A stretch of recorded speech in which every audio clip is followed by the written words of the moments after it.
The Mountain That Moved. Once upon a time, in a quiet valley with green fields and golden skies, there was a small village called Pine Top. It was peaceful, calm. Nothing strange ever happened.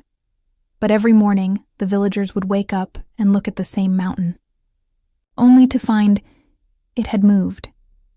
Just a little, not far, but never in the same place as yesterday. They called it the Wandering Mountain. Some said it was magic. Others said it was a trick of the eyes. But no one ever dared to climb it. Except one girl. Her name was Safa. Safa was 12 years old, with bright eyes, messy curls, and more questions than most grown-ups had answers for. She loved mysteries. She once counted every star she could see. She wrote letters to the moon. And now she had a new dream. "I will find out why the mountain moves," she said. Everyone laughed. "The mountain is too big. You'll get lost. It's just the wind."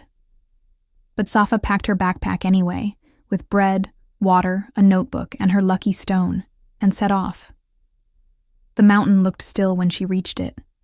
But up close it was different. Its trees leaned in like they were listening. Its rocks were warm like they'd been walking. As Safa climbed, clouds swirled around her feet like soft fog. She met a squirrel with golden eyes who said, "Why do you come?" "I want to know the truth," Safa said. The squirrel nodded. "Then follow the song." "The song?" "Listen," it whispered. Safa stopped, and she heard it, very faint, like wind through leaves, but sweeter. A melody. She followed it higher. On the second day, she met a talking goat who wore a necklace made of bells.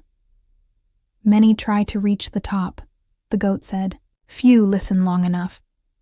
Safa listened. The melody grew stronger. She started to understand the song, like it had words hidden between the notes. "Where hearts are still, truth is near. Walk with wonder, walk with care." At night, she slept under the stars. The stars above the mountain were different. They seemed to move when she blinked, as if they were following her. On the third day, she reached the peak. There was no treasure, no castle, just a single tree made of crystal, branches and silver leaves, and beneath it, a giant heart. Yes, a real, glowing, beating heart of stone, half buried in the ground. Safa stood very still.